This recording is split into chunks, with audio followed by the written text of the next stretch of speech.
Welcome back to my channel W aspirants. তো সবাই কেমন আছো? আশা করি ভালো আছো। আজকে আমাদের বিষয় পারুল টার্গেট ম্যাথ মডেলের কোশ্চেন সেট 3 থেকে 2 মার্কসের কোশ্চেন, অর্থাৎ 4 দাগের প্রশ্ন। তো সবাই দেখে থাকো ডাব্লু অ্যাসপিরেন্টস। 9টা দেওয়া আছে যে পাশের চিত্রে ও এ বি কত দেওয়া আছে আমাদের 30 ডিগ্রি দেওয়া আছে। আর কি দেওয়া আছে? কোণ এ বি সি 120 ডিগ্রি হচ্ছে ওয়াই, আর কোণ সিওএ হচ্ছে কত আমাদের এক্স ডিগ্রি। তাহলে এক্স ও ওয়াই এর মান নির্ণয় করো। তাহলে আমাদের কী কী দিয়েছে সেটা আমরা লিখে নেবো। যে দেওয়া আছে কি আমাদের যে angle O A B equal to কত দেওয়া আছে আমাদের 30 ডিগ্রি দেওয়া আছে। আর কি দেওয়া আছে আমাদের? Angle ABC 120 degree, angle ABC equal to 120 degree. আর কি দেওয়া আছে? যে অ্যাঙ্গেল বিসিও ইকুয়াল টু কি ওয়াই ডিগ্রি। আর কি দেওয়া আছে আমাদের? অ্যাঙ্গেল সিওএ ইকুয়াল টু আছে এক্স ডিগ্রি। তাহলে আমরা এর মানগুলো বের করব। তাহলে একটা জিনিস খেয়াল করো যে এ বি সি ও এই যে চতুর্ভুজটা আছে, চতুর্ভুজটা কি? এটা একটা বৃত্তস্থ চতুর্ভুজ। এবং এর দেখো যে যদি আমি এটা চাপ নিই, এখানে আমি যদি পি চাপ নিই, তাহলে দেখো কি বলতে পারি যে অধিচাপ এ পি সি এর কি আসবে? যে কোণ এ ও সি হচ্ছে কি আমাদের যে এটা কেন্দ্রস্থ কোণ, অর্থাৎ এই কোণটা হচ্ছে আমাদের কিন্তু কেন্দ্রস্থ কোণ, ভেতরটা নয়। তাহলে পরিধিস্থ কোণ কি আসবে বা বৃত্তস্থ কোণ আসবে কি? যে এ বি সি। তাহলে আমি কি লিখবো? যে অধিচাপ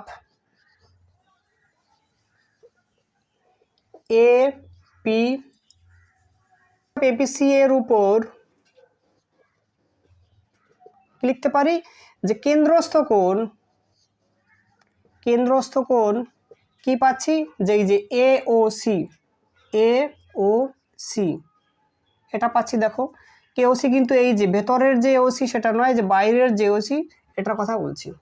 আর কি পরিধিস্থ কোণ কি পাচ্ছি? দেখো পরিধিস্থ কোণ আসবে আমাদের যে এবিসি। তাহলে কি লিখবো? যে এবিসি। আর আমরা কি জানি যে কেন্দ্রস্থ কোণ পরিধিস্থ কোণের দ্বিগুণ হয়। তাহলে লিখতে পারি যে কোণ এওসি ইকুয়াল টু কি আসবে? 2 ইন্টু এবিসি। কারণ হচ্ছে কি আমাদের যে কেন্দ্রস্থ কোণ পরিধিস্থ কোণের দ্বিগুণ। তাহলে লিখবো যে কেন্দ্রস্থ কোণ পরিধিস্থ কোণের দ্বিগুণ, পরিধিস্থ কোণের দ্বিগুণ। তাহলে কি পাচ্ছি? যে বা এওসি ইকুয়াল টু কী পাবো? 2 ইন্টু কত আমাদের এবিসির মানে 120 আছে, তাহলে কত পাচ্ছি? 2 ইন্টু 120 ডিগ্রি। তাহলে পাচ্ছি কত? 240 ডিগ্রি পেয়ে যাচ্ছি। দেখো তাহলে দেখো আমাদের এই যে বাইরের যে এওসিটা আছে এটা হচ্ছে 240। তাহলে পুরোটা কত? আমি যদি লিখি যে এওসি যোগ সিওএ ইকুয়াল টু কত আমাদের? 360 ডিগ্রি হবে। তাহলে কি লিখতে পারি? যে angle AOC plus angle COA equal to কী আসবে আমাদের? 360 ডিগ্রি। তাহলে কি অ্যাঙ্গেল এওসি কত পেয়েছি আমরা এইমাত্র? 240 ডিগ্রি। আর সিও এর মান কত? এক্স ডিগ্রি ইকুয়াল টু কত? 360 ডিগ্রি। তাহলে লিখতে পারি যে বা এক্স ডিগ্রি ইকুয়াল টু কত? 360 মাইনাস 240। তাহলে ইকুয়াল টু কত আসছে? দেখো আমাদের এক্সের মান যে 120 ডিগ্রি। তাহলে আমরা এক্সের ভ্যালু কত পেয়ে গেলাম? যে 120 ডিগ্রি। এক্সের ভ্যালু হলো আমাদের 120 degree.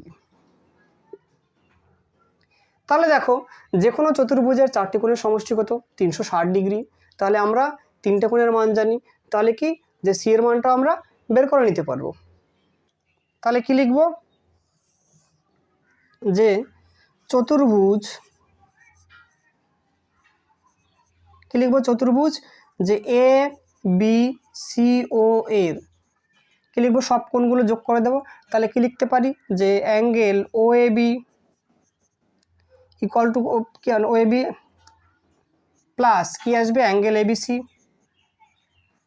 Plus angle BCO plus angle COA equal to কত? 360 ডিগ্রি। তাহলে আর কি লিখতে পারি? যে বা ও এ বির মান কত আছে আমাদের? 30 ডিগ্রি দেওয়া আছে। এবিসির মান 120 ডিগ্রি দেওয়া আছে, প্লাস বিসিও, এটা আমরা কী লিখবো কি, এটাকে ওয়াই ডিগ্রি লিখবো, প্লাস সিও কত পেয়েছি, সিও পেয়েছি 120 ডিগ্রি, ইকুয়াল টু কত আমাদের 360 ডিগ্রি। তাহলে কী লিখবো যে বা ওয়াই ইকুয়াল টু কী পাবো, যে 360 ডিগ্রি মাইনাস কত পাবো, 120 আর 120 যোগ করলে কত আসে আমাদের 240, 240 সঙ্গে 30 যোগ করলে কত 270, তাহলে কী লিখবো 270 ডিগ্রি। তাহলে কত পাচ্ছি 0, 27 কত 16 হবে 9, হাতে আমার কত 1, 3 1 4। তাহলে দেখো আমরা কি পেলাম, যে এক্স এর মান পেলাম কত 120 ডিগ্রি। তাহলে কি লিখবো উত্তর এক্স ইকুয়াল টু 120 ডিগ্রি, আর ওয়াই ইকুয়াল টু কত পেয়েছি 90 ডিগ্রি। দশটা দেওয়া আছে আমাদের দুটি ঘনকের সমগ্রতলের ক্ষেত্রফলের অনুপাত 1:9 হলে তার আয়তনের অনুপাত কত। তাহলে আমরা কি লিখে নেব, যে ধরি প্রথম ঘনকের বাহুর দৈর্ঘ্য কি লিখতে পারি, যে স্মল এ একক, আর দ্বিতীয় ঘনকের বাহুর দৈর্ঘ্য কি লিখবো, যে ক্যাপিটাল এ একক। তা দেওয়া কি আছে আমাদের, যে দুটোর ক্ষেত্রফলের অনুপাত দেওয়া আছে। তাহলে কি লিখবো, যে প্রশ্ন মতে কি লিখতে পারি, যে প্রথম ঘনকের ক্ষেত্রফল বাই দ্বিতীয় ঘনকের ক্ষেত্রফল, দ্বিতীয় ঘনকের ক্ষেত্রফল। তাহলে ঘনকের ক্ষেত্রফলের এই অনুপাত কত দিয়েছে আমাদের, যে 1:9। তাহলে কি লিখবো আমরা 1/9। তাহলে প্রথম ঘনকের ক্ষেত্রফলের সূত্র কি আসবে, যে 6a², আর নিচে কি আসবে 6 ক্যাপিটাল a² ইকুয়াল টু কত 1/9। তাহলে দেখো কি আমাদের যে 6 পড়ে যাচ্ছে, তাহলে কি পড়ে থাকছে, যে small A by capital A, তার স্কোয়ার করতে পারি ইকুয়াল টু কি আছে আমাদের 1/9।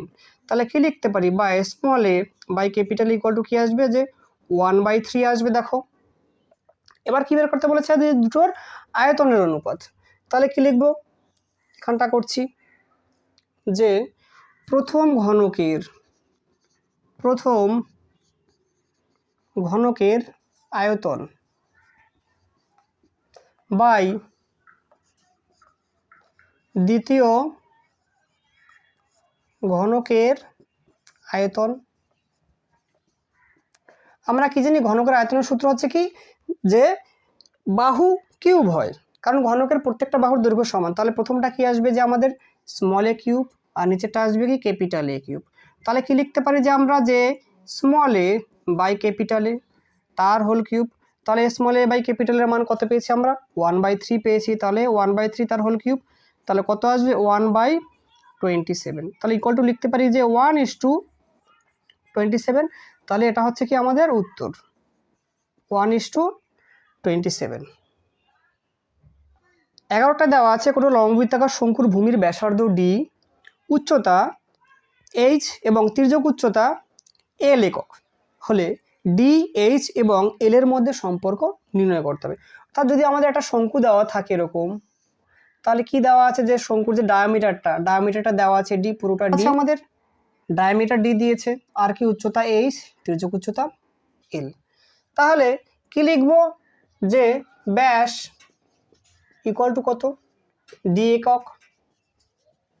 তাহলে ব্যাসার্ধ আর ইকুয়াল টু কি লিখবো, যে d/2 একক। তির্যক উচ্চতা কত দিয়েছে, তির্যক উচ্চতা দিয়েছে আমাদের যে এল একক, আর কি দিয়েছে উচ্চতা। তাহলে উচ্চতা কত দিয়েছে আমাদের এইচ একক। দেখো তা লম্ব বৃত্তাকার শঙ্কুর যে কি হচ্ছে, যে তির্যক উচ্চতা এবং ব্যাসার্ধ মিলে কি একটি সমকোণী ত্রিভুজ সৃষ্টি করে।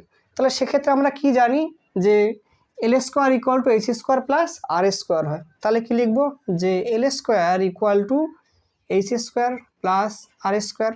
তাহলে বা L² equal to H square, R square আছে তাহলে আর লিখবো কত আমরা, আর এর মান আছে আমাদের d/2, তাহলে লিখবো যে d/2 তার স্কোয়ার।